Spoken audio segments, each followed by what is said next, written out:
Walang hiya ka! You can't do this to me! Bakit mo nagawa sa akin to, Edwin? After everything I've done for you! Ba't ganun ka? Tumatanong lang ako ng utang na loob ka, Ira. Sa ama niya.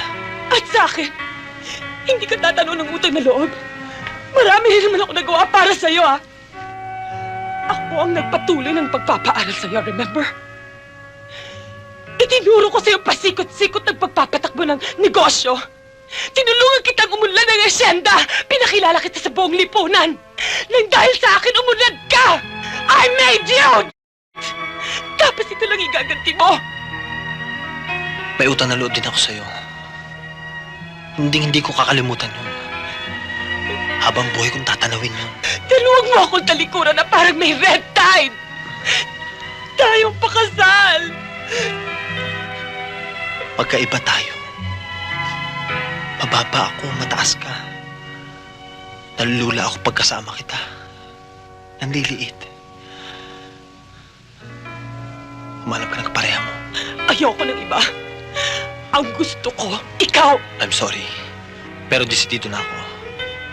Tapos na sa atin ang lahat. Si Ira ang pakakasalan ko. No, hindi ako papayag, Edwin! Uulitin ko, I'm sorry. No, Edwin! At sino nagsabi sa'yong tatanggapin ko sorry mo? Ang lahat ng akin ay inilalabag ko ng patayan! Donna, it's over! I'm sorry. No, Edwin, please don't go! Edwin! Edwin!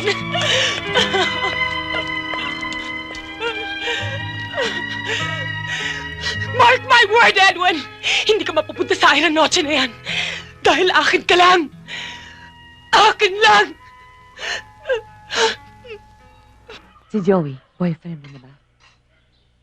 Naku, hindi ho. Baka marinig kayo ni ate, magalit sa akin yun. Nako, nung kabataan ko.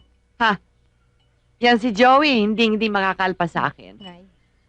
Ang lalantik ng mga piligmata, no, ha? Kaya lang, Lola, medyo magulo ho yung pamilya nila eh. Tayo rin naman. Ako, nagpakipot pa ito. Alam mo, pag nagpakasal ka at nagmahal ka ng lalaki, hindi naman pamilya niya ang pakakasalan mo. Wala ka na ron. Kung ama niya ay o ang ina niya ay pipi at bulag. Ako nga, sa 5 naging asawa ko, wala akong pinili. Basta tumibok ang puso ko. Pero kahit wala akong pinakasalan ni isa sa kanila, minahal ko naman silang lahat. Eh, Lola, sino yung pinakamahal mo? Lahat sila. Iba't ibang klaseng pagmamahal. Iba't ibang saya ang aking naramdaman. Basta't minahal ko silang lahat at minahal din nila ako ng totoo. Ang mahalaga ay makaramdam ng pagmamahal. At alam mo yan, bigla na lang dumarating yan. At umaalis na walang paalam. Kasi naman anak, may sabit sila, no? Mali kasi ako pumili ng lalaki. Pero alam nyo, kahit may sabit yung mga ama nyo, Espesyal na naging pagmamahalan namin. tama. Kaya ang tanging pangarap ko, Ay makatagpo kayo ng lalaking magmamahal sa inyo at pakakasalan kayo. masama ba yun? Wala pang nakakatikim ng kasal sa ating pamilya. Malay nyo, si nanay. Nay, seryoso na ba kayo ni Bert? Well, alam kong masaya kami pa magkasama. Alam kong talagang mahal ako ni Bert. Pero, para sa akin, parang hindi pa rin ako ready. Ako po. Ruby? Andiyan na yata siya. Hindi pa raw siya ready.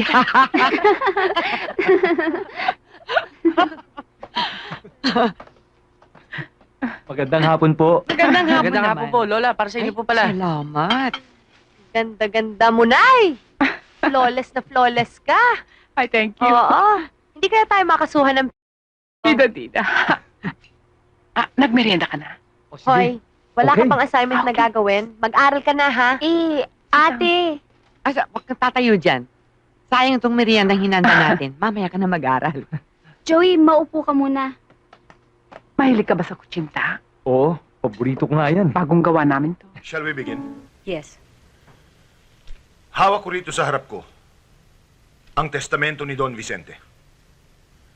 Since, sad to say, we were expecting such an eventuality, matagal nang binuo ni Don Vicente ang dokumentong ito. Mula kung saan sisipiin ko ang mga probisyon na may kinalaman sa kumpanya. Unang-una, tatanggapin ni Rosita bilang tanging tagapagmana ang lahat ng mga naiwang pag-aari ng Yumao. Kasama na rito, of course, ang mga liabilities, which at this point really are very, very minimal. Now, as far as Green Mountain is concerned, Rosita will receive all the shares left by her father, which effectively makes her chairman of the board and president. Malungkot man ang pagkakataon, ako na ang unang babati sa bagong pinuno ng Green Mountain.